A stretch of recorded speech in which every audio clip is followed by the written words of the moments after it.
A campanha eleitoral manchada de sangue. O candidato do PSL à presidência, Jair Bolsonaro, é esfaqueado em Juiz de Fora.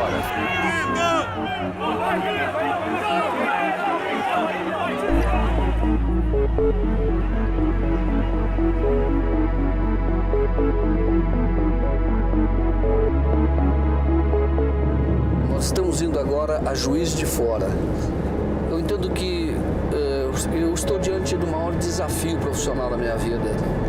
E um desafio profissional para qualquer repórter, que é contar os bastidores de um episódio muito nebuloso, que mudou a história do Brasil. Independentemente de qualquer teoria, de qualquer hipótese, é fora de dúvida que aquela facada ou suposta facada mudou a história do Brasil e permitiu a ascensão de um projeto autoritário. Precisa ser bem descrito, não pode haver dúvida sobre o que ocorreu no dia 6 de setembro de 2018. Nós vamos para lá encarar esse desafio. Desejo-me sorte.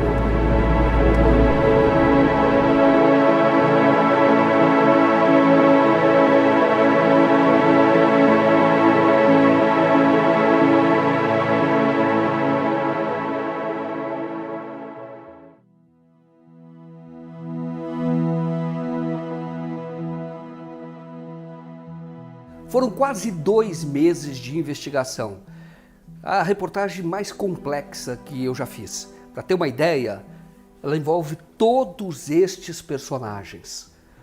Para entender o caso, ou para tentar buscar a verdade, neste caso, é preciso relacionar estas pessoas e foi isso que nós fizemos. Tudo isso começou com uma saída, uma viagem muito suspeita de Bolsonaro a partir do Rio de Janeiro em direção a Juiz de Fora. Foi uma viagem atípica, como assim? O Bolsonaro normalmente ele viajava com o chefe de segurança no carro. Naquele dia o chefe de segurança não foi nesse carro, porque o Carlos Bolsonaro quis ir e foi também o general, que é o general Santos Cruz, foram no mesmo carro. E o Bebiano, isso é importantíssimo. O Bebiano deu o recado várias vezes, insinuou várias vezes de algo estranho tinha ocorrido. Ele dizia, o Carlos Bolsonaro não tinha ido a nenhum evento de campanha conosco. Nesse dia o Carlos cismou de ir, era uma viagem curta, Rio de Janeiro, Juiz de Fora, uma viagem de 2 horas de carro. O Carlos foi dentro do carro com um drone, parecia uma criança brincando com aquele drone, e nem eu pude ir dentro do carro, nem o capitão Cordeiro, e nem o Max do BOPE. O resultado, ele desembarcou sem o colete, né? O colete não teria evitado 100% do ferimento, mas provavelmente teria limitado a penetração da faca. Mas voltando à sua questão, Rangel, eu passei 1 ano avisando e dizia sempre para ele, capitão, o senhor ainda vai levar uma estocada, era o termo que nós usávamos, não era só eu, porque aqueles desembarques, aquelas chegadas nos aeroportos, aquilo estava ficando muito tenso, muito perigoso, porque como é que você vai saber quem é que está naquela multidão, com que tipo de intenção? Bolsonaro, ele chegou até a Juiz de Fora meia hora, 1 hora com antecedência. Aí ele fez uma primeira parada no Trevo e ali algumas pessoas já o aguardavam, seguidores, e ele então conversa com algumas pessoas. Foi bem tranquila a chegada dele ali no Salvaterra, não teve nada de diferente que chamasse atenção ou que fugisse assim, do padrão das coberturas políticas que eu já fiz. O Bebiano também chega ali, o Bebiano vai acompanhar o Bolsonaro muito de perto e depois você vê também quem organizou com o presidente da Associação Comercial, organizou aquela viagem que é o deputado federal Marcelo Álvaro Antônio, que depois viraria ministro e é de Minas Gerais.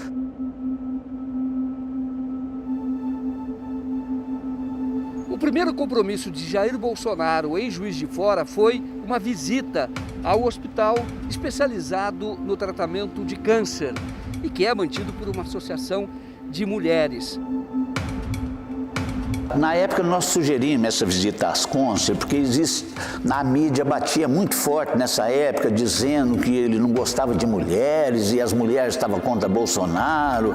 E as Concer faz um trabalho brilhante aqui, é um hospital de mulheres, liderado por mulheres, e que faz um trabalho muito bacana.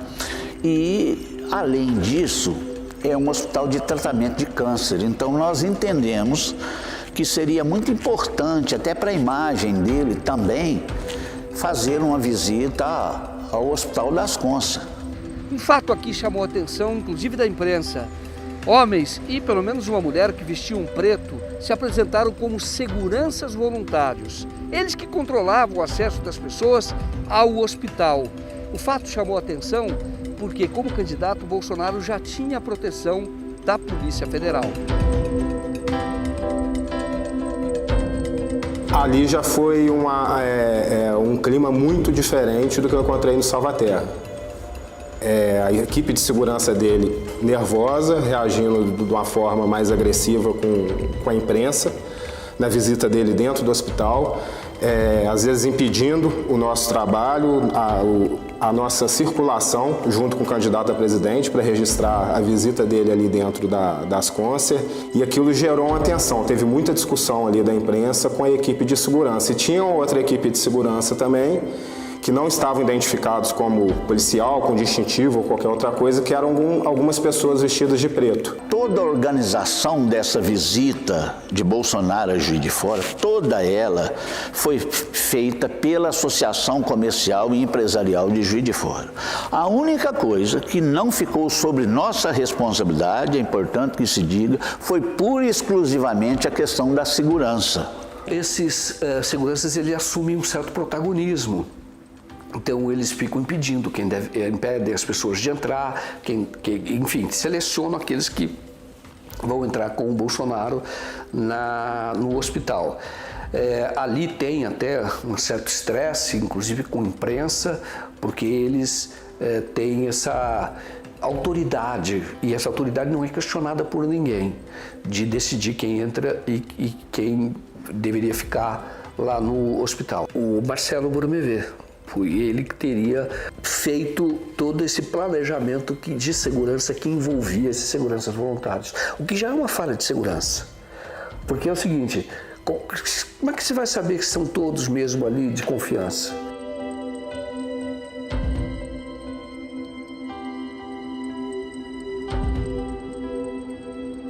O então candidato ficou aqui cerca de 45 minutos e depois foi para um encontro com empresários no Hotel Trade, bem perto daqui.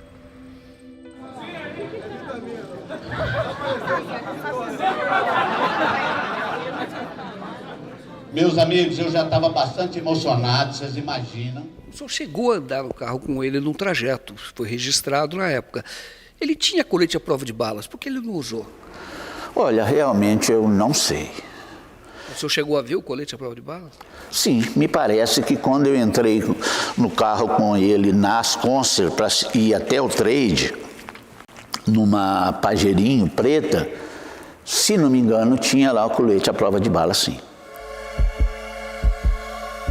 Alguns dias antes, ele tinha estado no Acre, no Rio Branco, e estava com colete à prova de balas. A assessoria disse que ele só usaria colete à prova de bala. Foi quando ele, aquela cena lá no palanque em que ele pegou um tripé e disse que... Vamos fuzilar a petralhada aqui do Acre!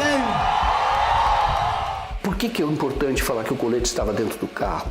Porque há uma versão de que teria havido uma troca de carro e o colete não estaria naquele carro sobressalente, né? O carro reserva. Bom, isso não é verdadeiro. Ele não quis usar o colete à prova de balas. Foi várias vezes aconselhado a usar. Ele não quis. E ele colocou a camiseta que era feita sob medida para a narrativa que estava sendo colocada de uma vítima da oposição, de quem estava querendo mudar o Brasil. Então ele, meu partido é o Brasil. Ele colocou a camiseta e você olha as fotos, você não vê outras pessoas com aquela camiseta. E ele colocou e não quis usar o colete à prova de balas num local que era absolutamente necessário usar, porque era muita gente.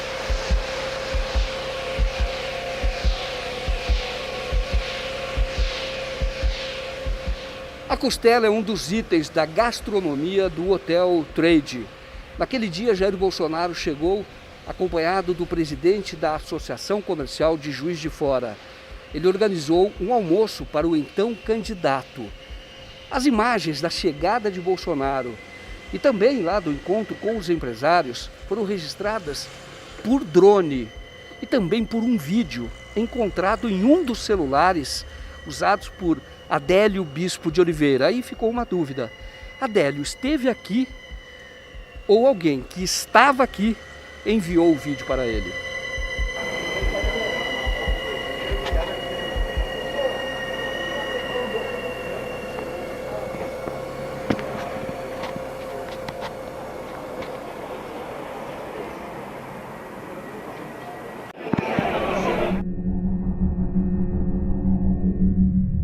O Adélio ou estava lá, ou alguém gravou e mandou para ele.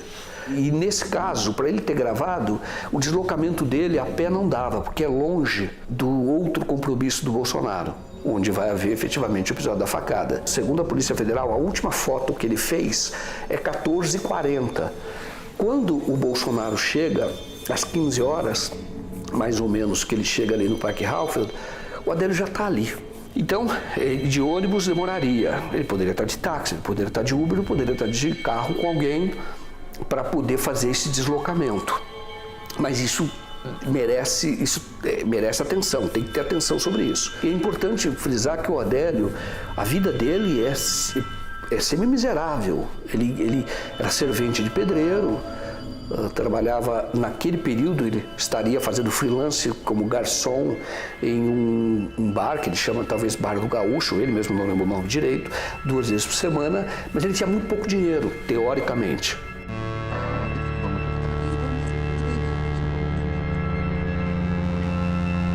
Aí o Bolsonaro entra, e o Bolsonaro então, primeiro ele dá uma coletiva. Nessa coletiva chama muita atenção que na primeira pergunta ele já resolve atacar o PSOL. Interessante porque depois a narrativa construída é de que um militante do PSOL deu a facada em Jair Bolsonaro. Juiz de Fora especificamente tem um museu que tem um vasto acervo do período imperial, que é o Museu Mariano Procópio. Então a gente tem essa curiosidade de saber se existe algum tipo de proposta para essa área, já que contemplaria a nossa região. Quem administrava o museu lá do Rio era o PSOL e o PCdoB. Quase todo o recurso que entrava, pagamento de pessoal, apadrinhados, amigos, militantes. Não tem, está certo, viu, amigo? Outro episódio que chama atenção, nós temos essa imagem, né? Ele, na frente da imprensa, ele toma 2 remédios, tá? Que ele já estava tomando, um deles para o estômago mesmo, tá? Porque você percebe que tem um antiácido, alguma coisa assim, para o estômago, ele toma e até brinca com um fotógrafo, ela direto a ele diz assim, olha, não é Viagra não, era um outro medicamento, não se sabe para que era o medicamento, e ele toma. Interessante, isso não é um detalhe sem importância, porque o Bolsonaro efetivamente tinha manifestado doença anteriormente. Num congresso evangélico lá em Santa Catarina, Gideões, ele o pastor diz lá que quem quer receber oração para cura tem algum problema no estômago, então que ele faria uma oração. E o Bolsonaro fica de pé, a Michele coloca a mão exatamente onde foi a facada, tem uma outra pessoa, suponho que seja um pastor também, coloca também a mão e eles fazem ali aquela oração. E há notícia de que o Bolsonaro, numa viagem a Cascavel, uma viagem de campanha, ele passou mal e teve que ir para o hospital. Isso pouco tempo antes, de alguns meses antes do episódio da facada, ou da suposta facada. O Bolsonaro, então, ele toma esse remédio e aí depois ele faz um discurso para os empresários, e aí merece destaque 2 fatos. Primeiro, que entre os presentes que compraram adesão, está um médico da Santa Casa que viria operá-lo, chama Paulo Gonçalves. Esse médico, segundo o presidente da Associação Comercial, ele estava inclusive de camiseta amarela, um dos poucos que estavam com camiseta amarela também. Então esse médico pediu, que era muito importante, ele já era um entusiasta da campanha de Bolsonaro, ele teve no nosso almoço empresarial, vestido com a camisa de Bolsonaro, coincidentemente, e ele saiu do almoço tipo 14 horas, mais ou menos, e quando foi 15 e pouco, antes das 16 horas, ele já foi acionado juntamente com a equipe da Santa Casa para atender Bolsonaro. O Bolsonaro não ficou no almoço. Fala para o presidente da Associação Comercial que não podia ficar porque tinha muita gente, ele achava que ele não conseguiria almoçar. Jair Bolsonaro ficou cerca de 1 hora neste restaurante. Ele comeu filé mignon e bebeu água com gás.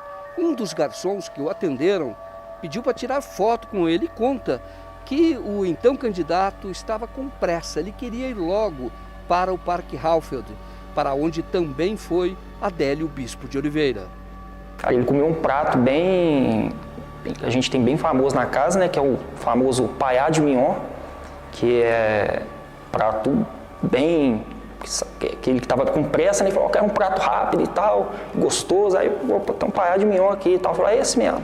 Aí a gente foi, pediu e foi esse prato que ele comeu no dia da facada. Isto, vamos chamar assim, ele elimina aquela hipótese de ele ter sido preparado para uma facada administrada como alguém se prepara para a colonoscopia. Ele efetivamente comeu ali.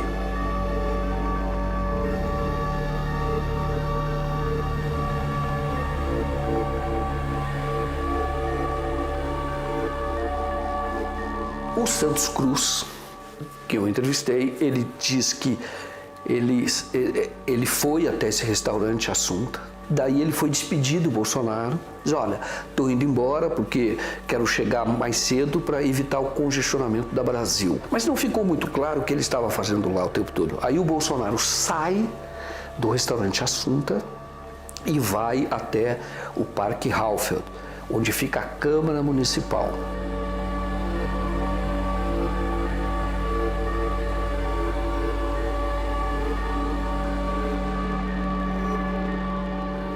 Jair Bolsonaro foi aconselhado por pelo menos um segurança a usar o colete à prova de balas. Ele se recusou. Bolsonaro tomou aquela direção, a da rua Halfeld. Cerca de 400 metros adiante, ocorreu o episódio da facada, ou suposta facada.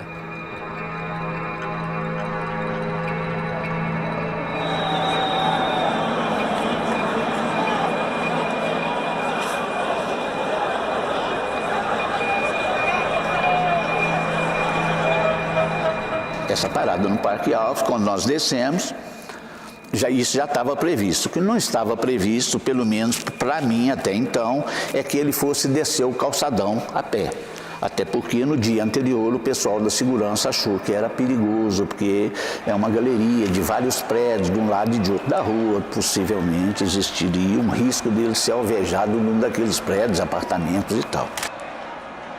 A gente fez o caminho do Adélio, né? Eu fui identificando todas as fotos que eu pegava, rosto por rosto, para encontrar o Adélio nessas imagens, né? A partir do momento que o Adélio apareceu nessa história, foi quando eu identifiquei ele nas fotos do meu companheiro, né? Lá no início da descida do calçadão. E se você olhar uma imagem rara que nós obtivemos para esse documentário, mostra o Adélio atrás do carro onde o Jair Bolsonaro estava discursando. Ele subiu em cima do carro quando ele chegou no Parque Halfeld, lá em Juiz de Fora.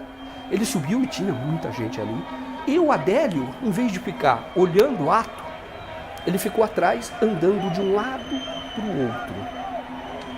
E a certa altura, ele vai na direção do Carlos Bolsonaro como se quisesse conversar com ele. E o Carlos Bolsonaro parece que se assusta e entra dentro do carro. Isso é uma hipótese que precisa ser investigada. É uma atitude suspeita. E ele mesmo disse depois, para a Leda Nagli, que o Adélio tentou vir na direção dele. Mas ele conhecia o Adélio, pelo menos os dois tinham estado no mesmo lugar. No dia 5 de julho de 2018, o Adélio e o Carlos Bolsonaro dividiram o mesmo espaço no Clube Ponto 38. Teve determinado momento da gravação do meu pai em Juiz de Fora que eu saio do carro e o Adélio vem na minha direção. E eu, por um acaso, volto para o carro. Quando eu entro no carro novamente, ele recua porque ele viu que não conseguia chegar até mim. Por um acaso, eu não saí do carro em nenhum momento. Não saí do carro em nenhum momento, por um acaso. Esse cidadão chamado Adélio, ele teve no clube de tiro 38 que eu frequento no mesmo dia que eu estava em Florianópolis. E o estranho nessa história é que o Adélio já estava aguardando o Jair Bolsonaro com um jornal na mão, aparentemente com algo dentro do jornal, ele mesmo disse que era a faca, e ninguém notou. E não houve nenhum tipo de abordagem. Ele andava de um lado para o outro, como se estivesse à espera de alguma orientação sobre o que fazer naquela tarde de 6 de setembro de 2018. Não é uma figura que está assim, você percebe, o cara está com a jaqueta de couro preta. Né? No momento que era 6 ou 7 de 6 de setembro, né? 6 de setembro já não está mais tão frio. Né? Então, assim, uma equipe de segurança preparada, né? Ela percebe os personagens que estão ali em volta. A equipe de segurança está ali contratada justamente para identificar qualquer tipo de ameaça. São pessoas preparadas para isso. Né? Impressionante que até o juiz comentou que achava muito estranho que os seguranças não tivessem reparado que o Adélio estava calor em Juiz de Fora e ele usava um casaco preto. Isso é muito suspeito. Policiais usam casaco muitas vezes porque tem arma dentro. E aquilo já era para ter despertado suspeita, mas o Adélio ficou tranquilo, chega a certa altura que o Adélio fica praticamente dentro do cordão de seguranças. Seguranças a partir dele, atrás dele. É neste endereço que Adélio ficou hospedado em Juiz de Fora. Aqui funcionava uma pensão. A antiga proprietária faleceu pouco depois do episódio da facada. A causa da morte dessa senhora foi um câncer. Segundo relatos divulgados na época, Adélio chegou alguns dias antes da visita de Jair Bolsonaro a Juiz de Fora. Ele pediu o melhor quarto, pagou adiantado, em dinheiro. Outro fato que precisa ser registrado é a proximidade da pensão que o Adélio escolheu para ficar em Juiz de Fora com o Parque Halfield. Olha, 5 minutos de caminhada no máximo, cerca de 400, 500 metros. Agora, importante, o Adélio já tinha registrado no celular dele os locais onde o Bolsonaro estaria. Tá? Então, o Adélio pode ter tido acesso à agenda, e ele diz que teve a agenda por jornais? Pode, mas é preciso. O Adélio encontra no celular dele, além das gravações do dia no hotel, encontraram foto do outdoor do Bolsonaro, que anunciava a chegada, a visita dele a Juiz de Fora. Ele tem no celular dele imagem do Hotel Trade, foto. Ele tem foto do Parque Halfield e ele tem de uma fundação cultural onde não estava previsto que o Bolsonaro iria, mas ele acabou indo. O Adélio fotografou o interior dessa Funalfa e essa Funalfa não estava na agenda do Bolsonaro, mas ele fotografou antes, ele tinha foto interna. E quando ele sai, tem uma pessoa atrás dele, que é uma pessoa de cabeça raspada, e essa pessoa aparece ao lado do Adélio o tempo todo, e quando tem o episódio da facada, em vez dela agredir o Adélio, como muita gente, apoiador, tentou fazer, e os seguranças protegeram, em vez dele se atentar ou ficar preocupado com o que aconteceu com o Bolsonaro, como muitos outros fizeram, olhando para o Bolsonaro, ele fica apenas olhando o Adélio sem esboçar, como se estivesse preocupado, mas sem esboçar nenhuma atitude de agressividade, como os outros estavam expressando. Mas ele está atrás do Bolsonaro, numa foto que nós temos, ele está atrás do Bolsonaro quando o Bolsonaro sai da Funalfa. E por que é importante? Porque o Adélio fotografou o interior da Funalfa. um dia antes. Isso foi encontrado dentro do celular dele. Aí o Bolsonaro então vai descendo o calçadão. Ali o Adélio no caminho, tem imagens disso, o Adélio tenta uma investida e os seguranças, cheios de seguranças, não fazem nada.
Aquilo é um absurdo completo e não fazem nada. E cheio de seguranças, e o Adélio fica muito próximo dos seguranças. Há algumas fotos que parecem até interagir com o segurança.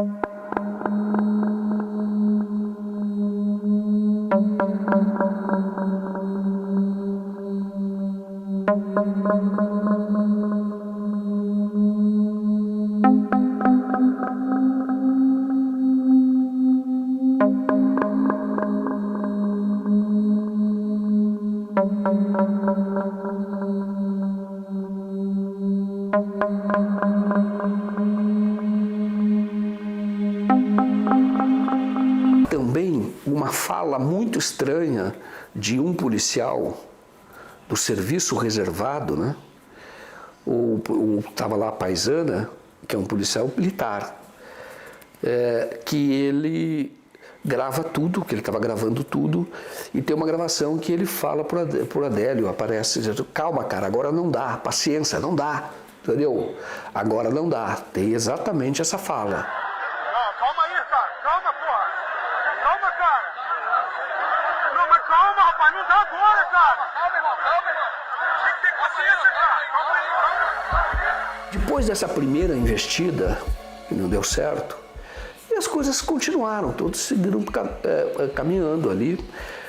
O presidente da associação comercial, o diretor dele, que foi o operacional da visita, ele não fala comigo, chama Guilherme Duarte. Quando eu entrevistei o Aloysio Vasconcelos, que era o presidente, esse Guilherme chegou a falar comigo, queria me dar entrevista e disse o seguinte, fui eu que organizei tudo isso com o Marcelo Álvaro Antônio, né? E depois ele não volta a falar comigo. Tínhamos até marcado, ele não volta a falar comigo. A certa altura, 30 metros antes da facada, este diretor diz para o presidente, é melhor você já sair daqui e ir lá na associação comercial receber o Bolsonaro. Eu estava até 4 minutos ou 5 minutos antes. Quando nós estávamos chegando na Batista de Oliveira, descendo o calçadão da Alfit, foi-me sugerido que eu o aguardasse na porta da associação comercial. Ele é tirado do momento crucial, isso é que é interessante. Então, isso me chamou muita atenção, porque ele é tirado daquele momento crucial.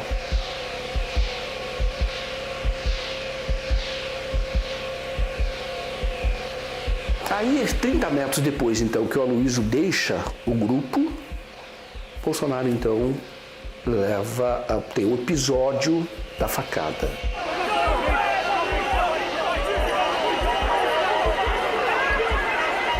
Em Juiz de Fora, o episódio da facada é assunto proibido para muitas pessoas. Por isso, ao fazer esta reportagem, foram muitas as situações de grande hostilidade. E uma pessoa chegou a chamar a polícia para nos prender. Elas querem fazer review de documentos, que assistem o comportamento dos senhores. Pode fazer, não tem nada. Aí, quando você vê pelas fotos, o fotógrafo Felipe Cury, ele vai dizer que ele estava fotografando tudo. Ele falou, eu perdi a foto da minha vida. A lembrança não são boas não, assim, apesar não são nada agradáveis. Eu acho que a primeira coisa que fala em lembrança vem o sentimento, né? Que aflora e parece que é um acontecimento sem resposta, né? É um sentimento que fica no ar. Eu não sei se é de, eu não sei o que é, fica arrepiado, dá frio na barriga, é uma coisa muito forte. Eu acho que é até uma decepção, de maneira geral. O que foi visto ali aquele dia foi tudo menos uma festa da democracia, uma democracia, um papel de sociedade, cidadão sendo exercido, sabe? A gente, então, traz uma lembrança, desculpa, foge, é difícil, a hora que para, vem, desculpa. Porém, você vê num vídeo que foi divulgado pela internet, um vídeo muito interessante de um canal misterioso, True or Not. Eu tento descobrir quem é esse canal, de quem é, porque quem fez esse canal sabe das coisas. Ele foi feito só para publicar vídeos relacionados à facada, com teses interessantes, e quem fez edição. Tem um conjunto de imagens que talvez ninguém tenha. No momento exato da facada, eu não estava olhando. Foi o momento que eu desviei meu olhar. Alguma coisa me chamou a atenção, que foi desviado o meu olhar no momento exato da facada. Então, quando eu retorno o olhar, quando eu foco a ver de novo o Bolsonaro, já está na minha frente. Até então, eu sem saber e entender, sem ver o que estava acontecendo, o Adélio, pessoas querendo agredir, outros protegendo, e o Bolsonaro já no meu campo de visão. A facada já tinha acontecido em frações segundos. Uma virada de pescoço para trás, de cabeça para trás, o olhar em outra direção. Foi o momento exato da suposta facada que teria sido deferida ao candidato. O fotógrafo, na hora da facada, um policial federal passa pelo fotógrafo e chama a atenção dele. E ele, então, que estava fotografando tudo, ele vira.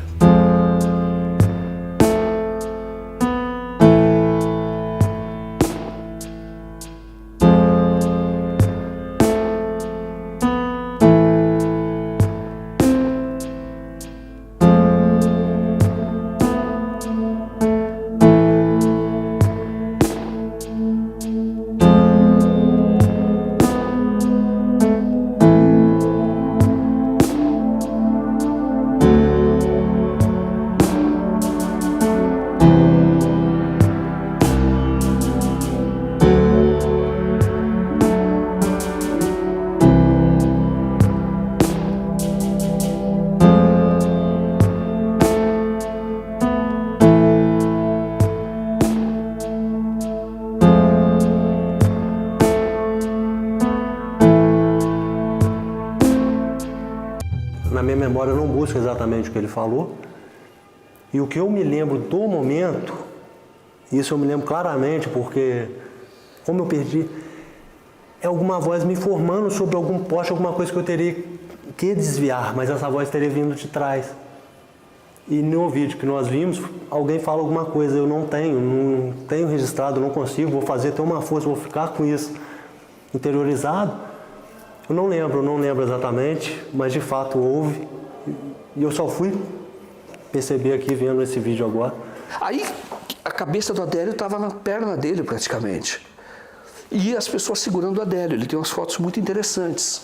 E aí você observa que o Adélio, eles protegem o Adélio, sequer imobilizam o braço. Qual seria o procedimento correto de um segurança? Ou o Adélio estava com arma ou estaria com faca. Ele estava com uma arma, faca ou revólver. Pistola, revólver. Como é que deixa a mão solta do Adélio? O Adélio poderia ali faquearia todo mundo, outras pessoas ali, ele continuaria dando golpes. Mas eles protegem o Adélio para que o Adélio não seja espancado pela multidão. Tem um policial que fica em cima dele, está de camiseta regata, levando chutes no lugar do Adélio. Entendeu? Provavelmente ali parece que protege o Adélio.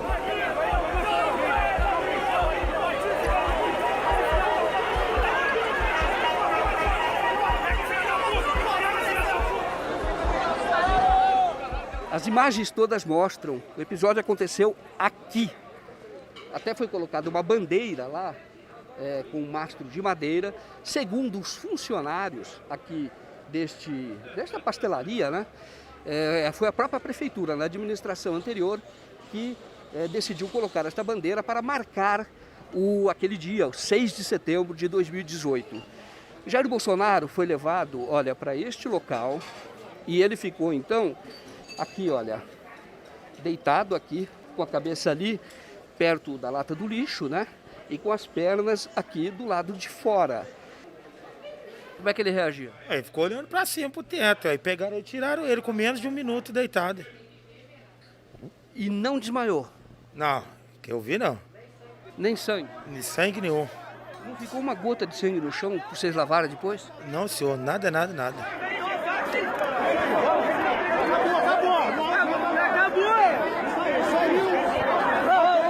Um carro, né, que era da comitiva, veio e muito rapidamente levou Jair Bolsonaro até a Santa Casa. Abre!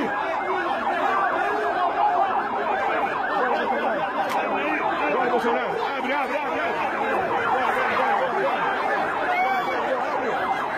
Abre!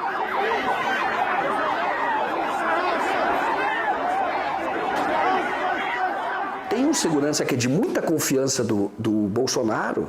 Você vê pelas fotos que o Bolsonaro coloca sempre a mão no ombro desse segurança, é policial federal.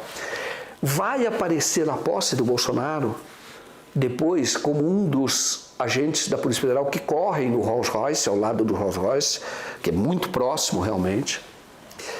E é uma pessoa que também aparece numa imagem estranhíssima, em que ele encosta no Bolsonaro com a mão fechada, e isso chegou a circular na rede social como se ele tivesse dado um soquinho no Bolsonaro. Esse segurança, ele realmente encosta, como se fosse um soquinho que ele dá no Bolsonaro. É estranhíssimo. Seria um sinal, que seria aquilo, não dá para saber. Isso chegou a repercutir na rede social, inclusive por bolsonaristas, falando, olha, é uma prova de que eles queriam matar o Bolsonaro.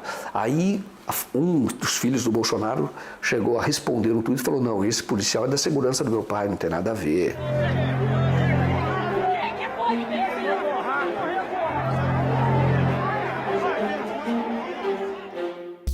O Bolsonaro é levado dali até a Santa Casa. Na Santa Casa, uma pessoa que recebeu o Bolsonaro conta que o Bolsonaro chegou desmaiado com a língua de fora. Poderia ser uma reação à anestesia. Uma hipótese que a Polícia Federal não investigou é de um atentado organizado por eles próprios, para gerar um fato político. Só lembrar que Juiz de Fora tem um prefeito que se elegeu depois que recebeu uma pedrada na cabeça muito violenta e essa pedrada virou a eleição e ele acabou ganhando. Só um registro que precisa ser feito. Profissionais da Santa Casa, falando em off, asseguram que naquele 6 de setembro, Bolsonaro chegou aqui com um ferimento grave no abdômen. Eu tentei falar com o presidente da Santa Casa, Renato Loures, mas na hora H ele desistiu. Sua assessoria disse que foi por razões jurídicas, já que ele não poderia falar sobre o prontuário de Jair Bolsonaro.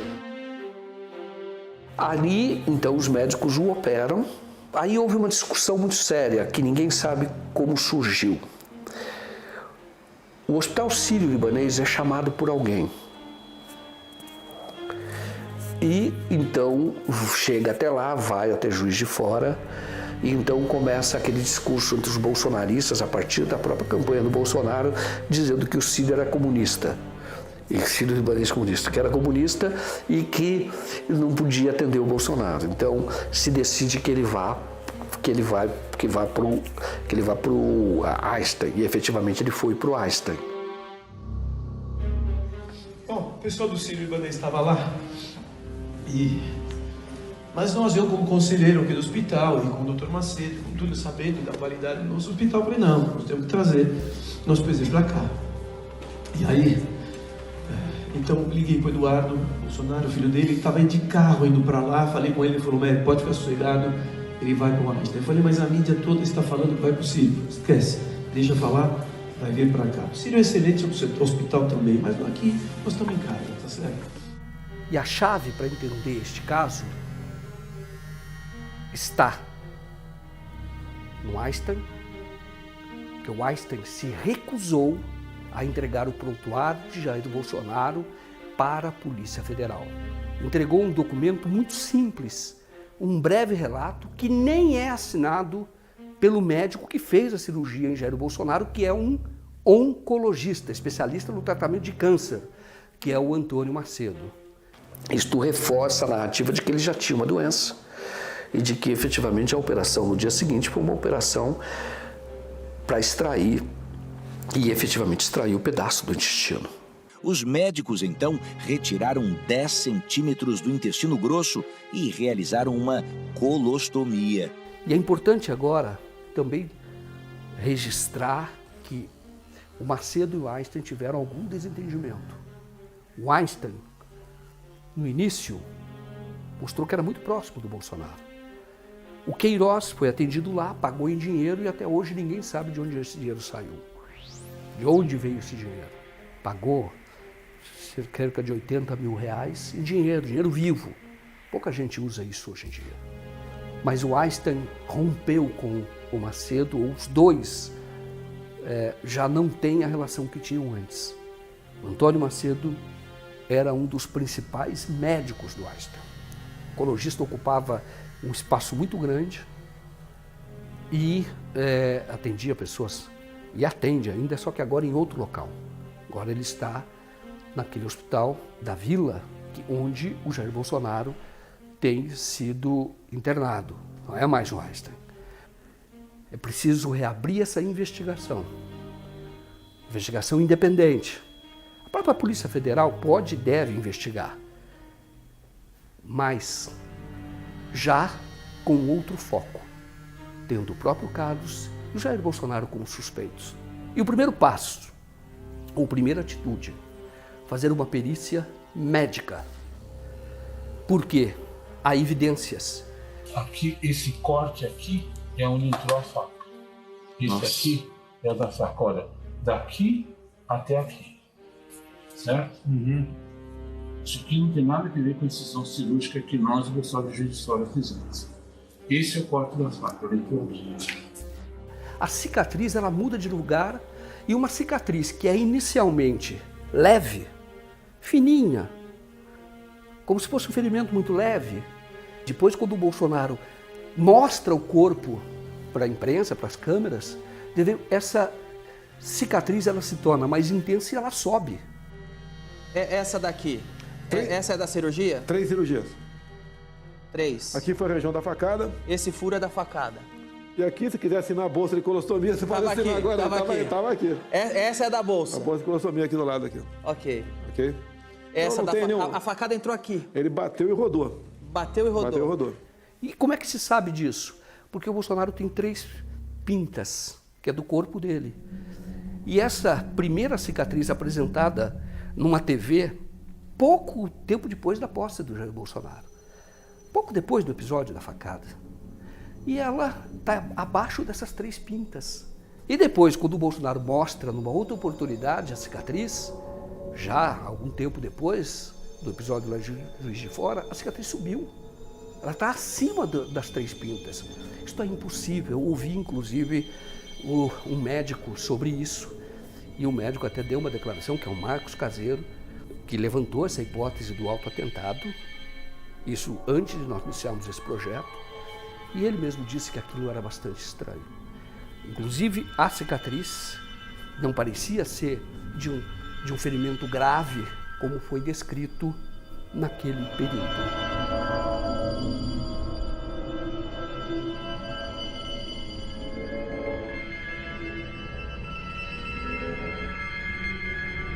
Adélio foi imobilizado aqui, neste local, por seguranças e também por policiais. Adélio, então, olha, foi levado para este prédio, né, onde funciona a relojoaria e tem também uma escola. Adélio foi colocado, olha, neste local, trazido para cá.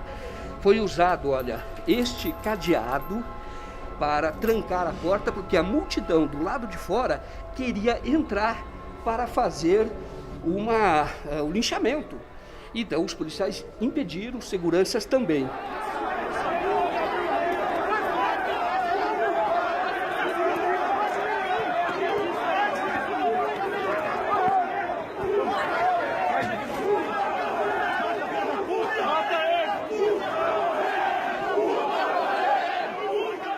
Adélio então foi levado, olha, para o 2º piso deste prédio, foi colocado contra a parede. E ali ele deu a primeira declaração que se tornou pública. Adélio foi preso em seguida. Segundo ele, esfaqueou o candidato a presidente Jair Bolsonaro por ter discordâncias de ideias com ele. Nós falamos como tudo aconteceu. Muito estranho, como você viu. Agora, mais estranho ainda é a investigação, ou o início da investigação. Como a faca foi encontrada? O inquérito narra que uma testemunha, Renato, ele teria pisado em cima da faca, depois da confusão ali, e ele então pegou essa faca, teria escondido e entregou para uma outra pessoa, que era uma pessoa que vendia ali frutas na esquina, logo ali, posicionado ali. E ele entregou e disse, guarda. Assim, o que eu fiquei sabendo foi o seguinte, que um policial chegou e deu a faca aqui, pediu para o outro que trabalhava comigo para guardar ela, entendeu? Então ele guardou, logo após ele veio e pegou, entregou ele, entendeu? Não sei se é o policial, né? Entregou ele sim, isso foi verdade. Isso aí, quem pode falar melhor é o Perecim, porque o Perecim, ele foi na delegacia, na Polícia Federal, ele foi intimado e ficou lá por mais de 3 horas dando depoimento, entendeu?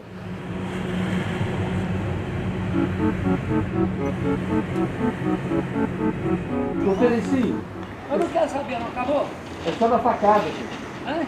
Eu só queria falar da facada. Mas não quero saber de facada. O senhor levou facada? Não. Eu também não. Tchau. Tchau. Tá bom, senhor Perecim. Obrigado.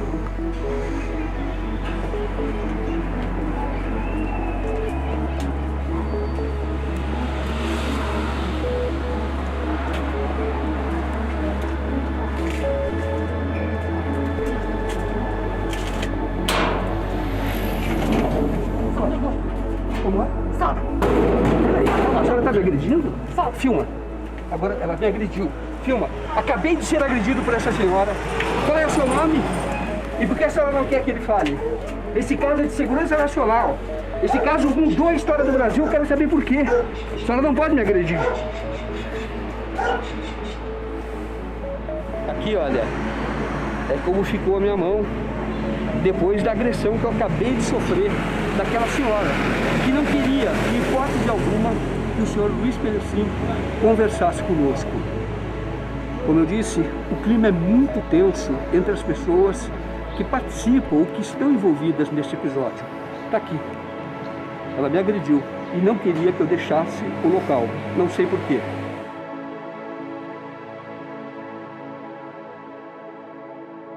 Outra pessoa que nós entrevistamos e que tem um papel também muito estranho foi o Renato. Foi ele que encontrou a faca. Renato. O Renato, ele mesmo declarou que participa de uma rede de militares, ex-militares, e ele disse que estava lá no dia, no evento, e eu não localizei, não encontrei nenhuma foto dele, mas ele disse que estava lá.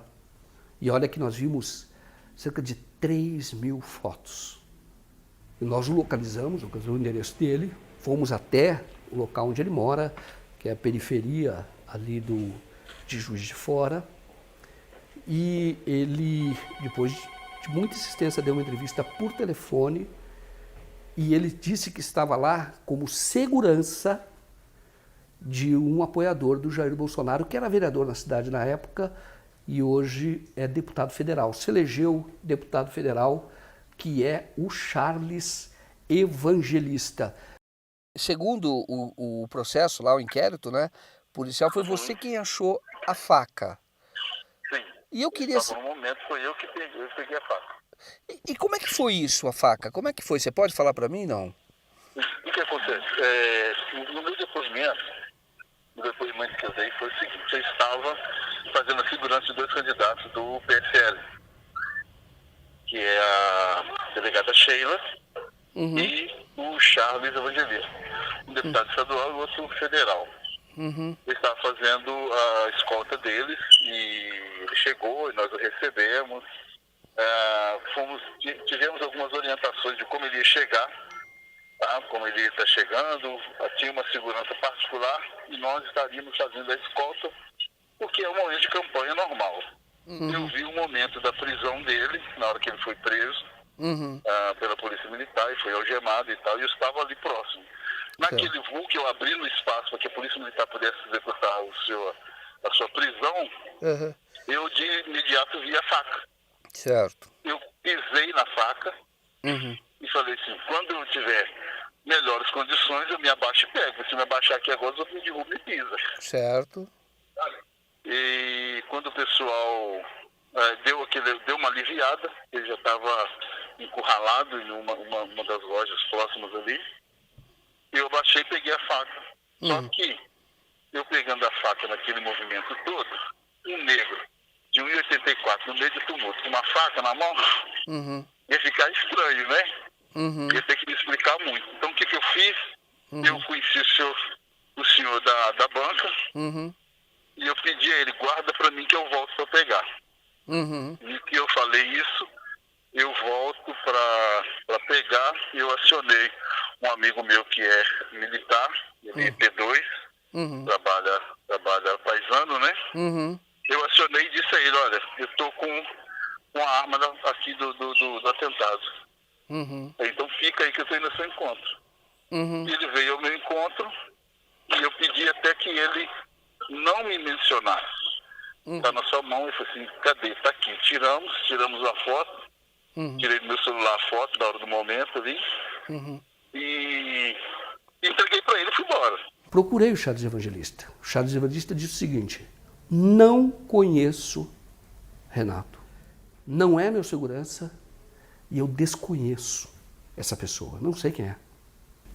A delegada Sheila nem estava lá naquele dia. Eu estive lá, cheio de bandeiras dele como pré-candidato e, como diz ele, apoiador do Jair Bolsonaro, era do PSL e se elegeu. Então é preciso investigar muito o Renato, porque ele é chave também dessa investigação, ou no que deveria ser uma investigação. O que ele estava fazendo lá? Porque foi ele que encontrou a faca. Agora, o que garante que aquela faca estava justamente lá, naquele local? Aquela faca foi apresentada depois.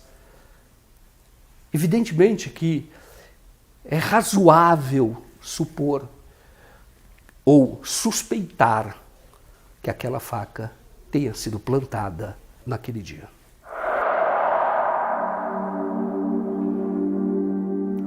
E aí é feita uma perícia, não se encontra a digital do Adélio na faca, não tem a digital dele, porque diz que existiam várias digitais, então não era possível identificar qual era a do Adélio.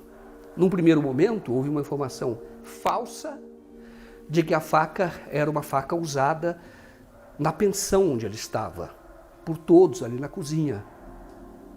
Mas essa informação mais tarde se revelou falsa, porque aquela faca teria sido comprada em Florianópolis, pelo menos por uma segunda versão, juntamente com uma outra faca idêntica, e era de uso do Adélio, e que o Adélio então tinha levado para aquela pensão. E aí essa faca então, como eu disse, foi para a Polícia Federal, foi feita a perícia, e os peritos dizem ter encontrado elementos do DNA do Bolsonaro naquela lâmina, naquela faca. Foi isso que ligou ao crime. Segundo a perícia, aquela faca ela teria penetrado 15 centímetros no abdômen do Bolsonaro. Só que você vê que o Adélio não tinha ponto de apoio para fazer algo muito forte. Isto foi dito por uma médica cirurgiã que soube do nosso documentário e de forma anônima entrou em contato comigo. Na verdade, eu sei o nome dela, mas ela pediu para não divulgar. E ela disse que ele não tinha ponto de apoio para fazer aquela perfuração com esta profundidade de 15 centímetros. Uma grande dificuldade nessa investigação foi tentar falar com os tais seguranças voluntários e quem organizou essa segurança toda, que foi o policial federal, o Marcelo Bormevé. Eu procurei várias vezes e eu falei com a esposa dele.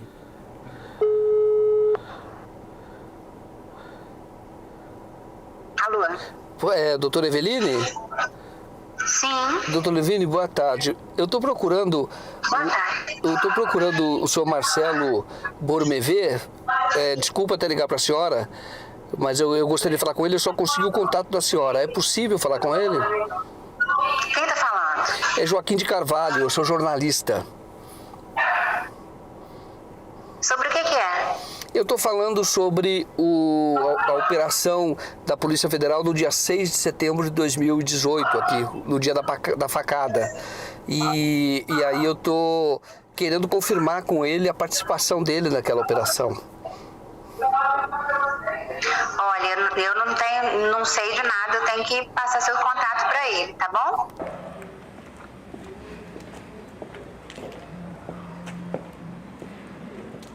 Nós estamos aqui na casa ou no prédio onde morava o Hugo, que foi quem imobilizou o Adélio naquele dia e levou o Adélio até uma sala, né, um prédio, para protegê-lo da multidão que queria linchá-lo.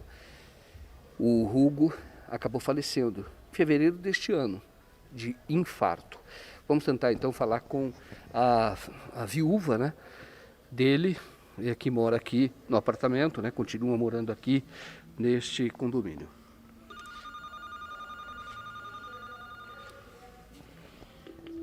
Boa noite. É a Adriana, por favor? Ô, Adriana, aqui quem fala é Joaquim de Carvalho. Eu sou jornalista e eu estou fazendo um documentário sobre aquele episódio da facada.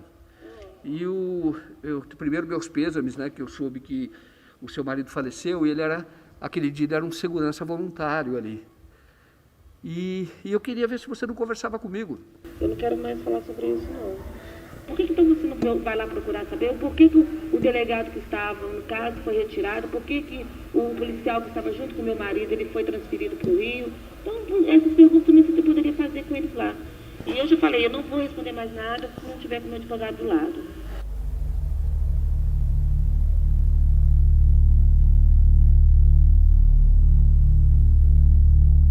Conseguimos falar com este cara chamado Cabo Clenis.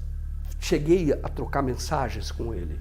Esse Cabo Clenis, ele tem um medo terrível, diz que foi abandonado e que teme ser morto. Aquele advogado Assef, advogado do Bolsonaro, tentou usá-lo para incriminar a esquerda, o Partido dos Trabalhadores, na época. Em rede nacional, num programa da TV Bandeirantes, do Lacombe, ele disse que tinha uma testemunha que iria fazer essa ligação. Isso é falso. Hoje o Clenis tem muito medo do que possa ocorrer com ele. Ele atuou naquele caso e foi ele que algemou o Adélio, segundo o inquérito, segundo o que narra o inquérito. Ele algemou E essas algemas não são de policiais. Essa algema é de uma pessoa que tem uma empresa de segurança de um município vizinho, chamado Bosa. Também prestou depoimento na Polícia Federal, nós o procuramos, mas ele não fala. Aqui o Cabo Clênis foi quem algemou, então o Adélio poderia falar muita coisa. E pela conversa que eu tive, disse que sabe muito mais do que já foi revelado.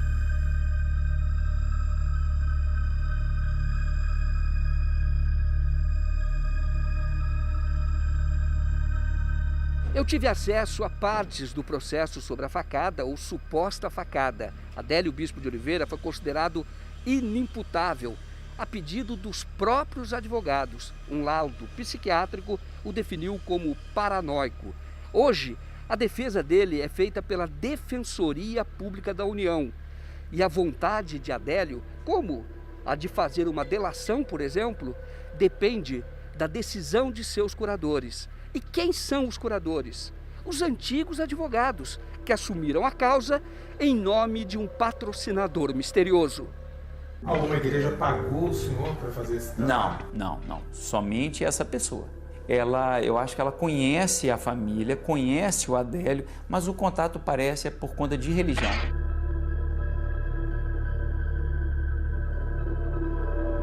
Os advogados foram rapidamente para assumir o caso.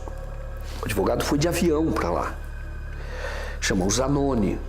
Antes dele chegar, tem um associado do Zanoni já em Belo Horizonte que já tenta fechar o caso. Procura o Adélio e fala, eu vim aqui para ser seu advogado, sua mãe me mandou. O Adélio falou, mas minha mãe morreu em 91, senão é irmã da sua mãe. Aí ele disse assim, mas eu não tenho relacionamento com a irmã da minha mãe de jeito nenhum. Mas já era para fechar o Adélio. O Adélio foi... Ele foi fechado por essas pessoas. E quem é o Zanoni? O Zanoni é um advogado conhecido em Belo Horizonte, mas os casos dele, as pessoas que ele defende pelos casos notórios, mostram bem de que lado ele atua, qual é o tipo de cliente que ele acaba representando. Um é o assassino, o mandante do assassinato da missionária, né? Dorothy Stang. Uma ação covarde, foi assassinada pelo que ela defendia, uma ativista dos direitos humanos. O Zanoni defende o mandante desse crime. Outro que ele defende, o Bola, que foi condenado no caso do goleiro Bruno, goleiro do Flamengo, do assassinato da Elisa Samúdio. Mas é preciso ter em mente duas coisas. Primeiro, a estratégia que ele apresenta de defesa do Adélio, ela serve muito mais aos interesses do Bolsonaro. Porque o Adélio foi considerado inimputável, paranoico, inimputável. E a família Bolsonaro não recorreu dessa decisão. A outra coisa que precisa ter em mente, e ele próprio também disse que é inimputável, foi ele no primeiro dia, e pediu o enquadramento da Lei de Segurança Nacional. Há uma corrente, ou há advogados, que diz que seria um caso de tribunal de júri de tentativa de homicídio. Aí todos veriam o Adélio. O Adélio seria interrogado por outras partes. Isto não ocorreu. E ele pede outra coisa, o Zanoni, que o Adélio seja levado para um presídio de segurança máxima, longe ali de Juiz de Fora, é por isso que ele vai a Campo Grande.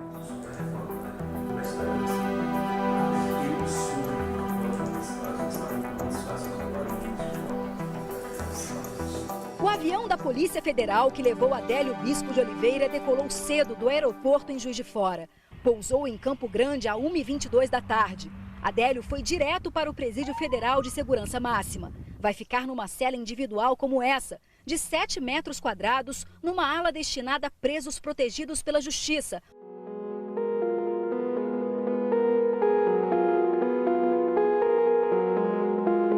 Nós estamos em Montes Claros, a capital do norte de Minas Gerais. Aqui nasceu Adélio Bispo de Oliveira.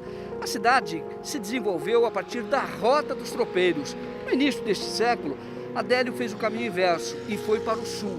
mas nunca deixou de ter contato com os parentes, sobretudo irmãos e sobrinhos. Nós viemos justamente para procurar esses parentes, para saber como estão vivendo e o que pensam do caso 3 anos depois.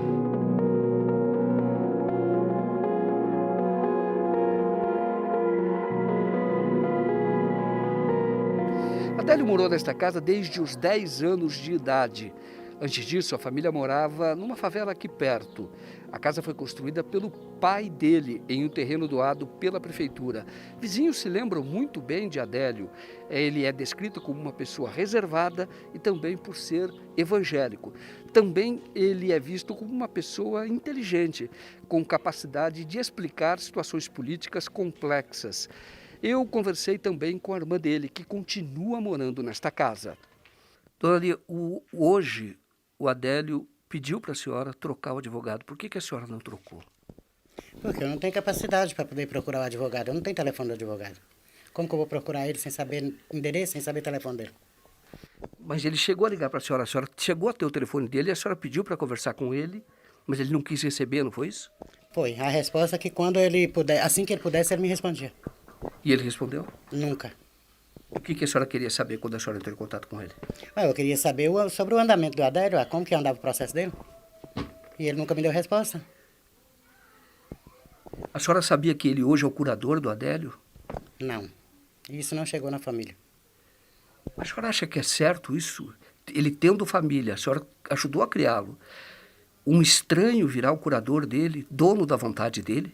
Não, não é certo, porque a obrigação do advogado era procurar a família. E ele não procurou.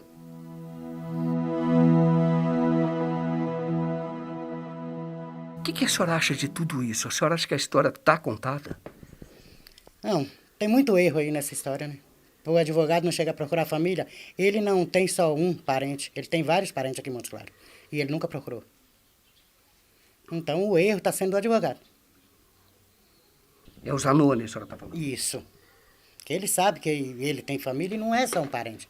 São 4 irmãos aqui. Ele não procurou nenhum. Porque se ele tivesse procurado, alguma resposta ele teria. Na verdade, a senhora não sabe nem se ele está vivo. Não. Isso aí eu não sei. Como ele está, a senhora não sabe? Não, porque eles me ligaram antes falando que ele teve um surto lá dentro e tudo, mas que já estava sendo controlado. Que ele pedia para poder vir embora, para ser transferido para mais perto, entendeu? E o telefone que sempre ele dava para poder procurar, ele sempre procurava a mim. De lá dentro da delegacia, eles ligava para mim. E agora nem isso eles estão fazendo. Já tem muito tempo que eles não me ligam. A senhora não sabe como ele está? Não, não sei. Não tem notícia nenhuma. Como se diz o ditado, não sei se está bebendo ou se está comendo.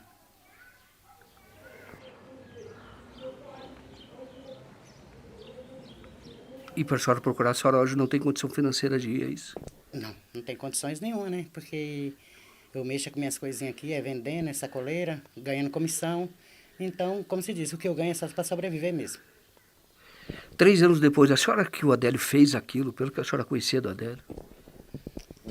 Ah, se tiver feito, tem algo errado no meio, entendeu? Porque eu acho que ele sozinho não faria isso. Por mais, ele era um menino muito cabeça, muito esperto, ele não ia fazer isso. Porque ele já estava fazendo isso sabendo que ia morrer, né?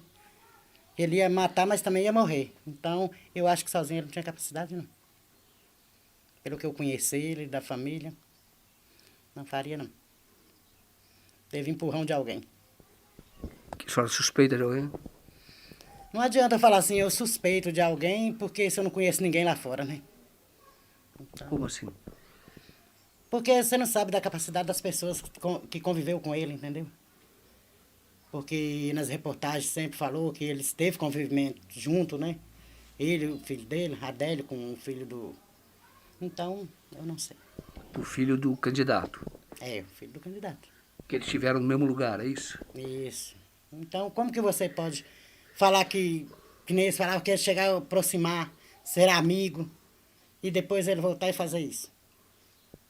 Mas ele era amigo do filho do presidente, do candidato? Pelo menos eles faziam aquelas aulas, diz que junto, né? Então ninguém sabe se eles eram amigos.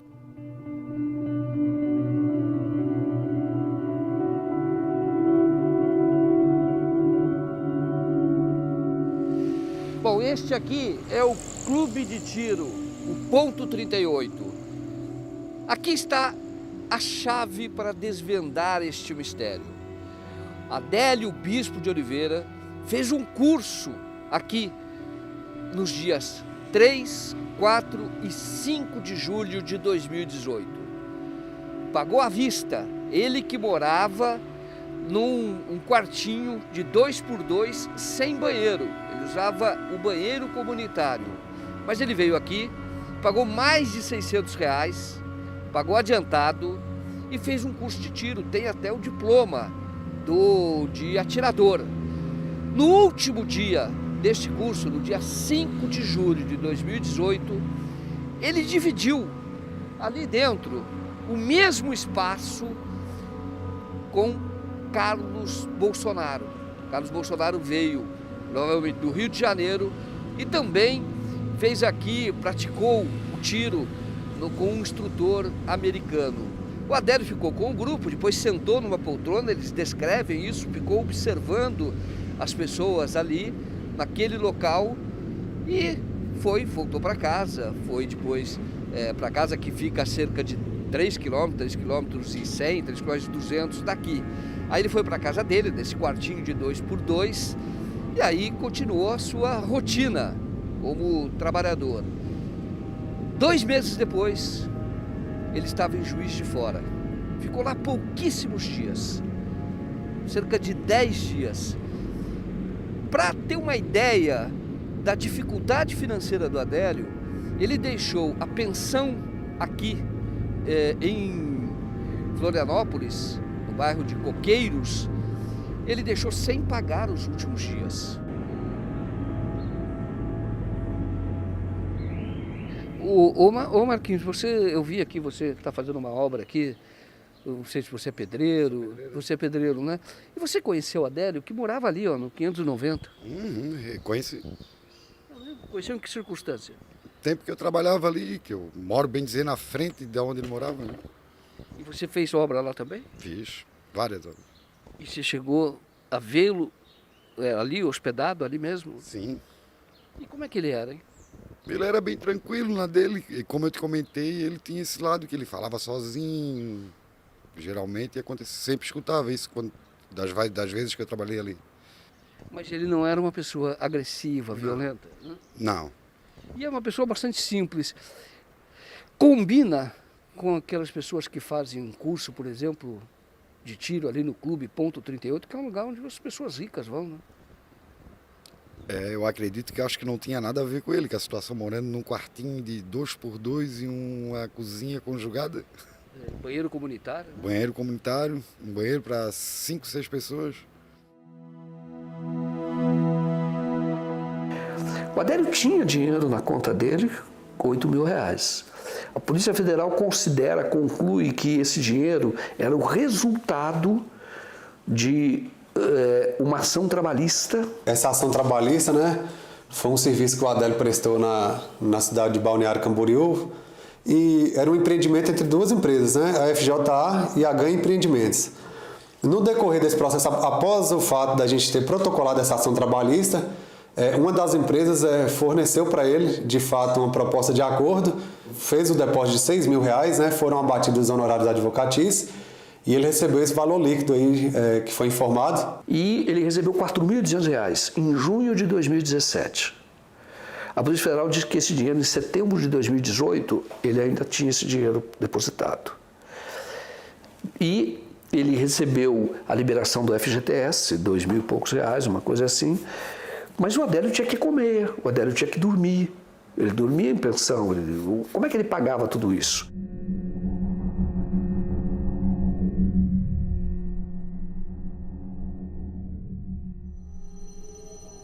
O Adélio deixou uma pista. Ele próprio publicou no Facebook dele o check-in lá do ponto 38, uma coisa que ele não fazia. Ali ele fez. Deixou registrado que estava no ponto 38. E na época, a porta-voz do Clube Ponto 38, ela mentiu em rede nacional. Ela disse que o Adélio tinha estado um único dia lá no ponto 38 para fazer o cadastro e que não encontrou em momento algum com o Carlos Bolsonaro.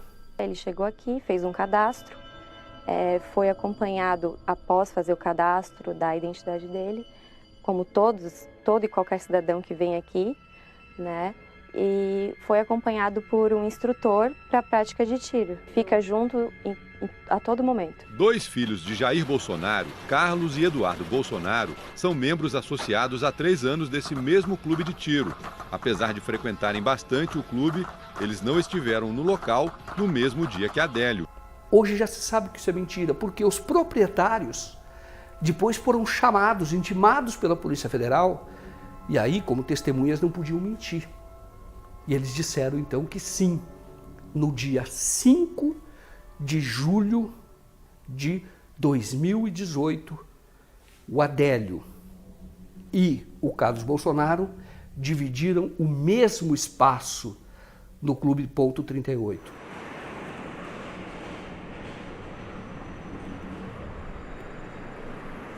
E eu entrei lá e o Ponto 38, ele tem uma identificação muito grande com o Carlos Bolsonaro. Logo na entrada, você vê à sua esquerda, são 3 quadros. E os quadros contêm moções aprovadas pelo Carlos Bolsonaro na Câmara Municipal do Rio de Janeiro e também o diploma de uma medalha muito importante no Legislativo da cidade do Rio de Janeiro, que é a medalha Pedro Ernesto.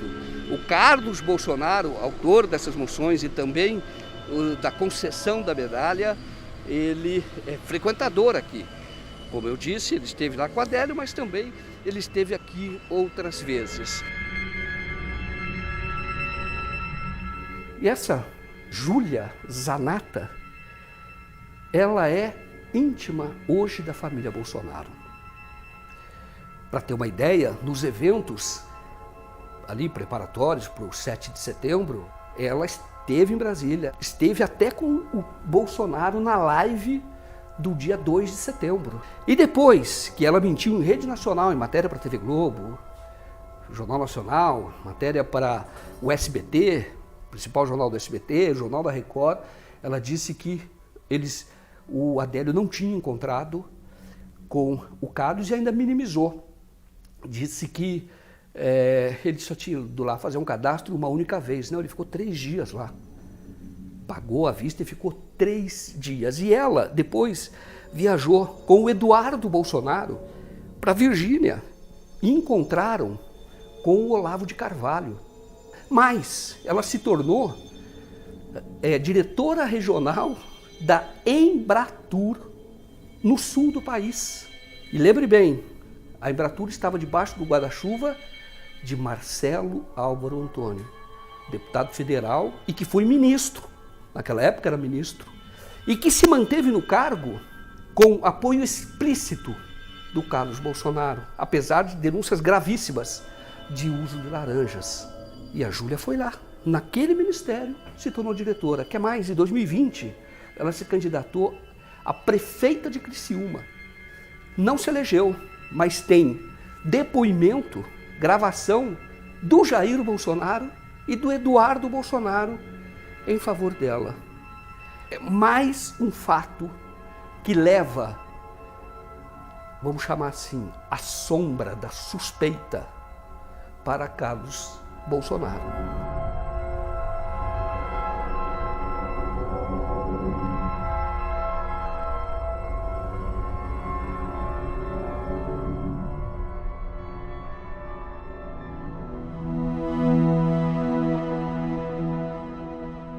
E os seguranças, já bem, os seguranças do Jair Bolsonaro, até os voluntários, ou foram homenageados ou foram promovidos. E qualquer especialista em segurança diz que houve uma falha gigante naquele dia. É preciso notar e é preciso registrar que pessoas-chave foram para a ABIN, que é a agência de inteligência, que está no guarda-chuva do general Heleno. Lembra que o general Heleno, quando o Lula colocou numa entrevista em dúvida o episódio da facada, o general Heleno teve um piti.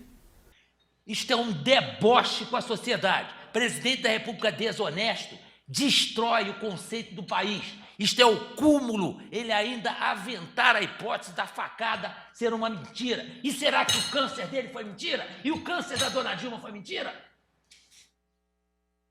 Alguém disse para ele isso aí? Teve peito de dizer isso para ele? Isso é uma canalice típica desse sujeito. Típica desse sujeito. Ministro do Gabinete de Segurança Institucional. E foi ele estar ali, no ministério dele, a ABIN, que é o diretor da ABIN, é o Ramagem. A imprensa disse na época que era da confiança da família. Mas a história não é bem essa. Quem era da confiança do Carlos Bolsonaro é Marcelo Bormevé. Ele era agente e ele organizou o esquema de segurança, lá em Juiz de Fora. Tem um outro agente da ABIN que também atuou com o Marcelo nessa organização. Eles eram de Juiz de Fora. E aí eles foram para a ABIN depois que o Ramagem foi nomeado. E é interessante que a nomeação do Ramagem se dá depois da demissão do general Santos Cruz. O general Santos Cruz foi queimado publicamente pelo Carlos Bolsonaro, como o Bebiano tinha sido alguns meses antes. O Bebiano disse em entrevista que, mais de uma vez, que o Carlos Bolsonaro queria montar uma ABIN paralela. A gente tinha falado sobre o gabinete do ódio, mas também sobre uma tentativa frustrada de se criar uma espécie de ABIN paralela. Eu queria que você contasse de uma maneira concisa esse episódio, como ele foi e como ele desgastou o senhor e o general Santos Cruz. Em relação ao gabinete do ódio, foi isso aí que nós começamos a alertar o presidente, dizer o seguinte: olha, a fabricação dessas notícias falsas, isso tudo, isso não pode estar dentro do palácio. Isso pode dar um impeachment. O senhor que tem tanto medo de impeachment vai deixar que isso se instale aqui, mas a pressão que o Carlos Bolsonaro faz é tão grande e o presidente não consegue se contrapor ao filho. Ele não consegue, é como aquela criança que quer um presente no shopping, não ganha e sai rolando pelo chão, esperneando, e o pai não tem pulso suficiente para dar um basta naquilo. Então é mais ou menos o que acontece. Por quê? Um belo dia o Carlos me aparece com o nome de um delegado federal e de 3 agentes, que seria uma ABIN paralela, porque ele não confiava na ABIN.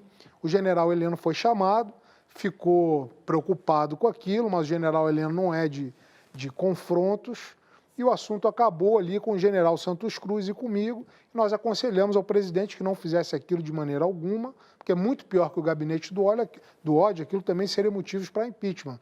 Eu não sei, depois eu saí, se isso foi instalado ou não. Na verdade, não era uma ABIN paralela, é colocar pessoas da confiança dele. E quem eram as pessoas da confiança dele? Um era o Marcelo Bormevé. O Ramagem, depois que o Santos Cruz sai, o Ramagem é indicado para o Senado, porque para ser diretor-geral da ABIN tem que passar pelo Senado. Ele é indicado para o Senado e depois que o nome dele é aprovado, ele então nomeia o Bormevé para ser chefe de um dos departamentos. E um outro policial, que é Felipe, passa a ser assessor dele na diretoria geral. E 2 outros seguranças foram nomeados para postos no exterior, que estavam lá. Falharam. Da hipótese de que houve a facada. E eles foram então promovidos. Um está na Flórida e o outro está em Portugal. 2 na ABIN, 2 no exterior.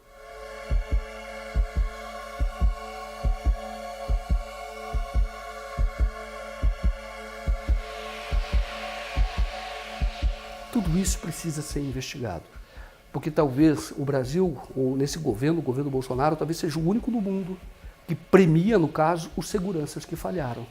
Porque se os seguranças daquele dia protegeram alguém, foi o Adélio.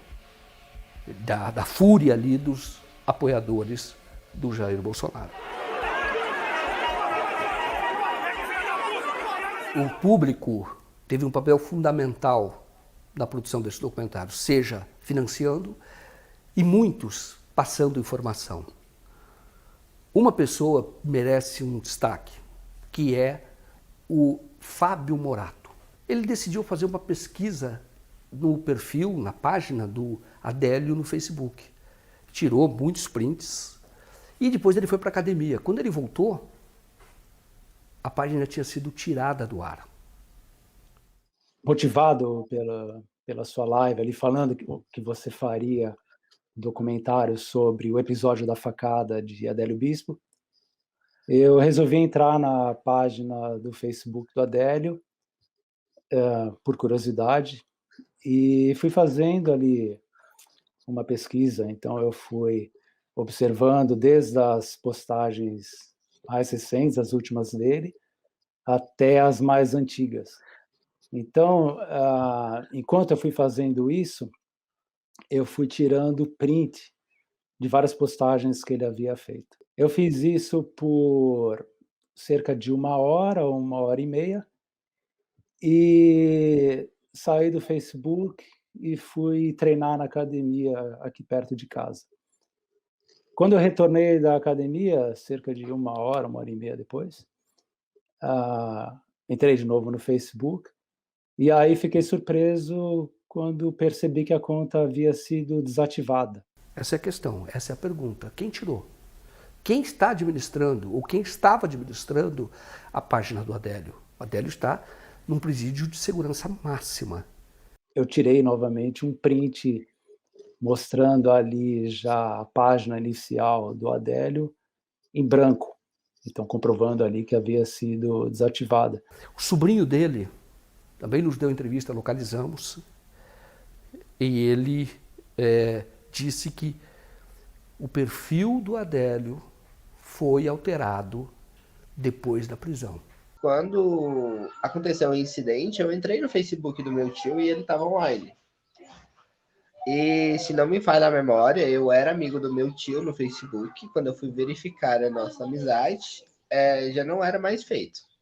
No inquérito, consta uma informação do Facebook de que a última atualização na página dele se deu antes lá do episódio Juiz de Fora, ou antes da facada ou suposta facada. Essa é a informação que aparece no Facebook. No entanto, nós temos agora 2 pessoas informando que houve alteração. Quando eu fiz essa pesquisa e observei esse período, esse ano de 2018, o que me chamou a atenção foi o check-in dele no Clube.38. Isso já havia sido divulgado na imprensa também, mas é que eu fui comparando com anos anteriores, em que a impressão que me deu é que ele não não recorria a esse tipo de recurso do Facebook em outras localidades por onde ele passou. Não há nenhuma investigação sobre o Carlos Bolsonaro. Tinha que ser investigado. Ele sequer é ouvido. Ele tinha que ser investigado, porque, como eu disse, qual a probabilidade do Carlos Bolsonaro e do Adélio estarem no mesmo ambiente 2 meses antes? E depois deste fato, o Adélio muda a militância dele nas redes sociais e passa a atacar o Jair Bolsonaro. Então, você pode suspeitar que a partir dali começou a se desenvolver então um plano para que o Bolsonaro fosse esfaqueado e que coubesse esse fato na narrativa de que foi um militante de esquerda que atacou o Bolsonaro. E aí, por causa disso, me deu aquela impressão: quem é que está operando a conta do Adélio? E aí, pelo que a gente acompanha, eu imaginei isso. Podem ser profissionais de rede social. E aí o que a gente vê aí do Brasil, profissionais de rede social e associa ao quê? Fake news, associa a gabinete do ódio também. E aí por isso eu quis fazer um paralelo entre a conta no Facebook do Adélio Bispo e a conta no Facebook do Carlos Bolsonaro. Eu consegui buscar uma postagem antiga na conta do Carlos Bolsonaro, que ele comenta sobre um suposto atentado que aconteceu a Donald Trump, poucos dias antes da primeira eleição dele nos Estados Unidos. Isso ocorreu em novembro de 2016. Eu encontrei uma postagem ali no Facebook do Carlos Bolsonaro, que é de novembro de 2016. A data é 6 de novembro de 2016. E são as palavras dele aqui, as letras dele. Silêncio mortal da mídia diante de possível atentado contra a vida de Trump. Com Hillary seria assim? Será feio aqui também. Estejamos todos preparados. Exclamação. Isso se encaixa nessa narrativa. E ele começa, então, a atacar o Bolsonaro, claramente, coisa que ele não fazia nas postagens anteriores. Ele começa a atacar. E aí você vê que há um link, realmente, entre o comportamento, vamos chamar assim, da esquerda e o próprio Adélio. O Adélio assume essa posição de um militante mais aguerrido. E isso foi desprezado. Esse encontro é suspeito. Olha, eu não acredito que ele era opositor a Bolsonaro em nenhum sentido, porque, tipo assim, a única coisa que eu acho que ele poderia ser contra era em questão da rentabilidade financeira, porque, infelizmente, a gente teve muito desemprego, tivemos muito problema em questão disso, mas nas outras ideologias são bem semelhantes. Inclusive, eu vi pelo Facebook dele, ele até defende que militares administrem clubes para cuidar de adolescentes, junto com religiosos, né? Então você não pode dizer que o Adélio era de esquerda, como chegou a ser falado na época, né? Não. Olha, em questão de ideologia, para mim não faz sentido nenhum, entendeu? Dele ser de esquerda, porque, tipo, a única coisa que faria ele ser de esquerda foi o fato dele ser pobre. E querendo ou não, na época do PT, o pobre ele tinha mais valor social, que hoje em dia, infelizmente, a gente acaba não vendo isso. Por mais que fala que a inflação subiu, que o salário subiu e etc., só que o dia de trabalho do pobre hoje, o quilo de carne está mais caro. E antigamente não era assim. Então, essa ideologia ele defendia. Agora, em questão de direitos humanos, menores infratores, essas outras ideologias, tudo ele defendia. Mesma coisa que o Bolsonaro, né? Sim. Curioso é o seguinte, que as pessoas reforçaram a militância dele, ou a filiação dele ao PSOL, e nunca falaram nada que ele foi filiado ao PSD. O último partido dele é o PSD do Kassab. Dentro do inquérito tem uma carta dele à Justiça Eleitoral de Uberaba e pedindo a desfiliação do PSD. Isso nunca foi falado, porque toda a imprensa comprou a narrativa que foi apresentada, que o Adélio era o militante esquerdista perturbado e que agiu sozinho. Pelo menos isso é o que a imprensa, de maneira geral, comprou. Agiu sozinho, ele é um lobo solitário. Quem te mandou fazer isso? Ninguém. Não foi isso que você falou antes. Quem te mandou fazer isso? Eu não disse que ninguém mandou. Quem mandou foi o Deus aqui em cima. E aí aparece uma foto do Adélio numa manifestação de renúncia do Temer. Porém, aquela manifestação aconteceu depois de uma declaração do próprio Bolsonaro dizendo que a solução para o país era o Temer renunciar. Quer dizer, naquela ocasião.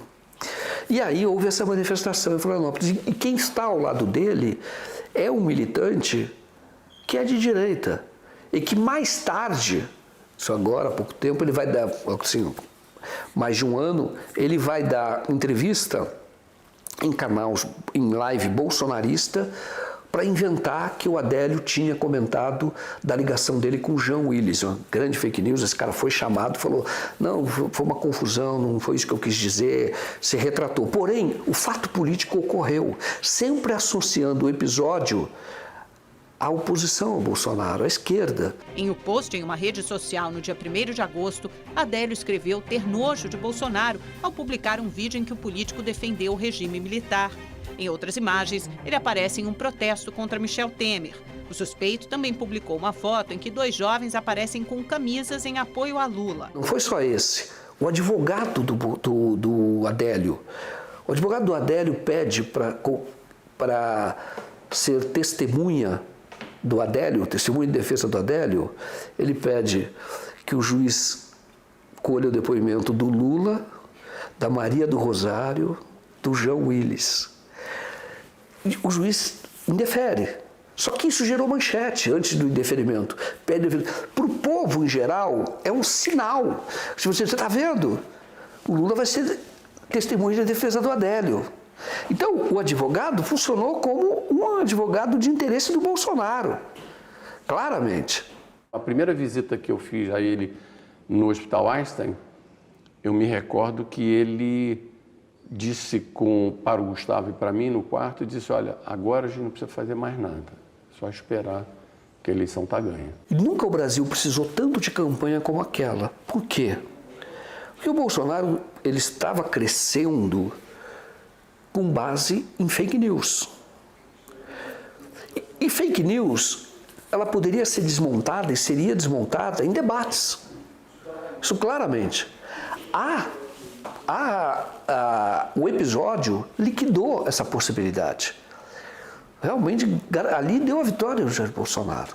A campanha toda, ela entrou naquele estágio que era muito defendido pelo estrategista do Trump, o Steve Bannon, que a campanha é como uma guerra e que você tem que mexer com emoções, definir que você está lutando contra forças opressoras e muito poderosas. Essa é a estratégia do Bannon. Curioso é que o Bannon, 1 ou 2 semanas antes, mês de agosto, ele esteve com o Eduardo Bolsonaro.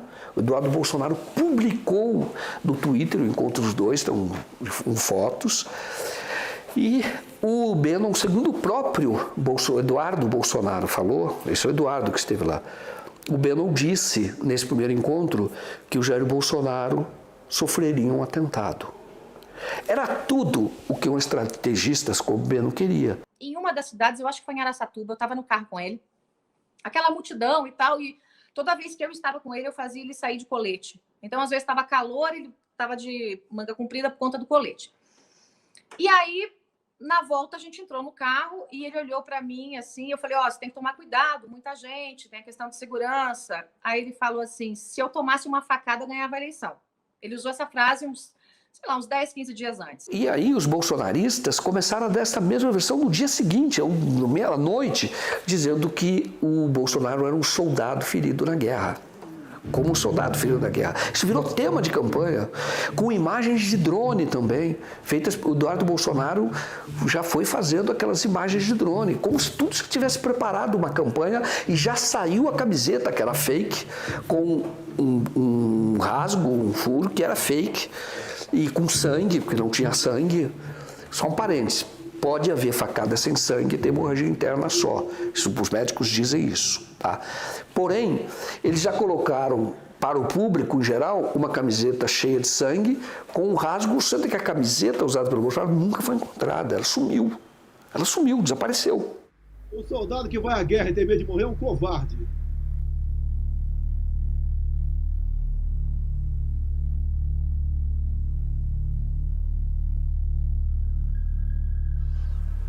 Tem muito para ser esclarecido ainda. Eu acho que a história do Brasil precisa de uma investigação independente.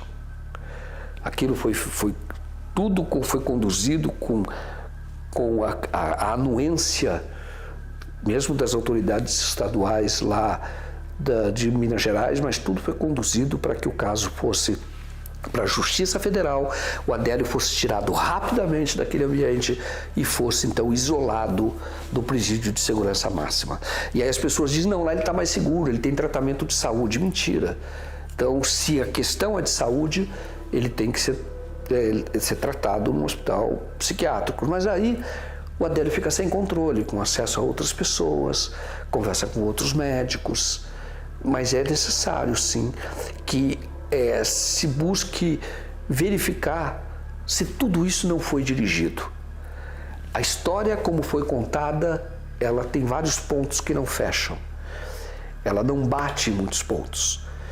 E, pela experiência que eu tenho, já em cobertura de outros casos policiais ou políticos policiais, que tem essas duas vertentes, a Polícia Federal desprezou. Ela não investigou a hipótese de um autoatentado, embora haja pistas nesse sentido e pistas muito fortes que deveriam ter sido perseguidas. Aquilo como começou, morreu. Adélio, como militante de esquerda, que agiu sozinho e então provocou um ferimento no Bolsonaro, atentou contra a vida do Bolsonaro. Agora, todo crime, você sempre parte também de uma pergunta para você encontrar a resposta efetiva. A quem interessa esse crime? Quando você tem um crime, você parte dessa hipótese. Quem se beneficia desse crime? A quem interessa? A resposta. A quem interessou? A resposta óbvia. Jair Bolsonaro. Não interessava a oposição, muito pelo contrário. Não interessava a ninguém que não fosse todo o grupo de interesse em torno da campanha do Jair Bolsonaro. E nesse sentido, se isso ocorreu, foi uma ação muito bem planejada e muito eficiente. Mas não existe crime perfeito. E é preciso e é possível identificar ou verificar o que está por trás disso, quais são os verdadeiros criminosos. A maior vítima, todos nós já sabemos qual é. Foi o Brasil, com a eleição do Jair Bolsonaro. Nós somos a maior vítima do que aconteceu lá em Juiz de Fora, porque o Bolsonaro, em condições normais, sem esse episódio da facada ou fakeada, o Bolsonaro jamais seria eleito presidente da República. Este documentário não teria sido realizado não fosse a participação de vocês, patrocinadores do 247. Vocês é que decidiram, com seus recursos, que o 247 fizesse esse trabalho. Sem esse apoio, como eu disse, não teria havido o documentário. Por isso eu quero, em nome de toda a equipe do 247, manifestar, registrar o meu agradecimento. Vocês é que fazem o jornalismo independente no Brasil. É vocês que patrocinam, que garantem a mídia independente, para que a mídia independente continue existindo no Brasil e continue fazendo a narrativa que a velha imprensa não faz. A todos vocês, eu quero dizer aqui publicamente, muito obrigado.